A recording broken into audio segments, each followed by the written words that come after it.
Praneeth group వారి group R Spanish model triplex villas Dundigal Gagillapur. మరిన్ని వివరాలకి ఈ కింద నంబర్ని సంప్రదించండి. 25/4/2025 తేదీ నాడు అంటే లాస్ట్ మంత్ శిల్ప అనేటువంటి వ్యక్తి ఈమెది రంగసముద్రము పావుగడ తాలూకా తుమ్కూరు డిస్ట్రిక్ట్ కర్ణాటక స్టేటు. ఈమె గోవిందపురం అనేటువంటి ఊర్లో ఒక ఓని ఫంక్షన్ కోసం గోవిందపురంకి రావడం జరిగింది. ఇక్కడికి వచ్చిన తర్వాత 1-1:30 మధ్యలో తిరిగి తన ఊరు వెళ్ళడానికి బస్ కోసము గోవిందపురం దగ్గర వెయిట్ చేస్తుంది. ఈ క్రమంలో రొల్లా నుంచి వయా పావుగడ వెళ్ళే దారిలో అశోక్ అలియాస్ అశోక్ కుమార్ అనేటువంటి వ్యక్తి ఆ స్త్రీ దగ్గరికి రావడం జరిగింది. వచ్చి మీరు ఎక్కడికి వెళ్తున్నారని ఆమెను అడిగాడు. అడిగినప్పుడు ఆమె నేను పావుగడ వెళ్తున్నా అని చెప్పి చెప్పడం జరిగింది. అప్పుడు ఆ కుర్రోడు నేను కూడా పావుగడ వెళ్తున్నా, నేను లిఫ్ట్ ఇస్తాను రా అని చెప్పి ఆమెను అన్నాడు. ఆమె రాలేదు, కొంత బలవంతం చేశాడు. చేస్తే సరే అని చెప్పేసి ఏదో చార్జ్ డబ్బులు మిగులుతాయనే ఉద్దేశం చేత ఆమె అక్కడి నుంచి ఆయన బండి ఎక్కి రావడం జరిగింది. వచ్చిన తర్వాత వారు మన మడకసిర మీద నుంచే పావుగడ రూట్లో వెళ్ళిపోయినప్పుడు ఆమ్దాలగుంది అనేటువంటి ఊరు దాటిన తర్వాత పక్కనే కట్టమారమ్మ టెంపుల్కి పోయే దారి ఒకటి ఉంటుంది. అక్కడ అది నిర్మానుష్యంగా ఉంటుంది. అక్కడ ఎవరు కూడా ఉండరు. ఆ ప్రాంతంలో తీసుకెళ్ళిన తర్వాత ఆ పిల్లోడు ఎప్పుడు కూడా ఈ స్పెండర్ బైక్లో పక్కన సైడ్ కవర్ ఒకటి ఉంటుంది, దాంట్లో ఒక కత్తి ఉంటుంది స్టీల్.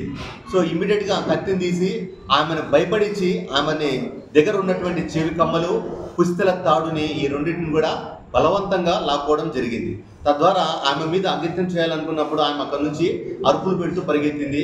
అక్కడి నుంచి ఆమె పావుగడ స్టేషన్కి వెళ్ళి కంప్లైంట్ చేయగా పావుగడ వారు దాన్ని మేము చూస్తామని చెప్పేసి ఆమెను పంపించారు. దాని తర్వాత వారు సీన్ ఆఫ్ అఫెన్స్ ఎక్కడ జరిగిందని విచారించిన తర్వాత ఇది మడకసిర ప్రాంతంలో జరిగింది కాబట్టి మీరు మడకసిరకి వెళ్ళండి అని చెప్పడం జరిగింది. దాని తర్వాత ఆమె 18/5/2025 తేదీన మడకసిరకి రాగా మనము కేసు రిజిస్టర్ చేసి ఈ మధ్యనే రీసెంట్గా మనము టౌన్లో అంతా కూడా సీసీ కెమెరాలని బిగించడం జరిగింది. తద్వారా వాటిలో చూసి నేరస్తుడు ఎవరైనా గుర్తించి నేరస్తుని ఈరోజు మార్నింగ్ వెహికల్ చెకింగ్లో అరెస్టు చేయడం జరిగింది.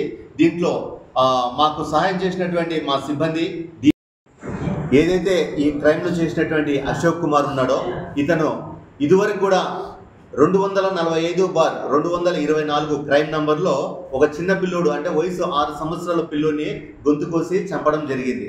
అదే ముద్దాయి మన దగ్గర కండిషన్ బెయిల్లో ఉన్నాడు. అతను కండిషన్ బెయిల్లో ఉంటూ ఈ దొంగతనాలు చేశాడు. దీని తర్వాత అతన్ని అరెస్ట్ చేసినాక ఇతని మీద పీడీ యాక్ట్ కూడా పెట్టడం జరుగుతుంది. అదే కాకుండా ఇతనికి సహకరించినటువంటి లక్ష్మి అనేటువంటి ఒక స్త్రీ, అదేవిధంగా ఆ లక్ష్మి యొక్క తమ్ముడు మల్లికార్జున్ అనేటువంటి వ్యక్తి కూడా ఉన్నారు. వారిని కూడా ఈ కేసులో ముద్దాయిలుగా చూపించి ఈ ముగ్గురిని కూడా రిమాండ్ చేయడం జరుగుతుంది.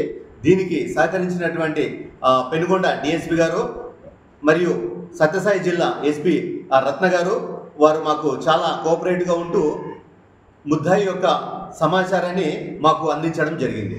ధన్యవాదాలు.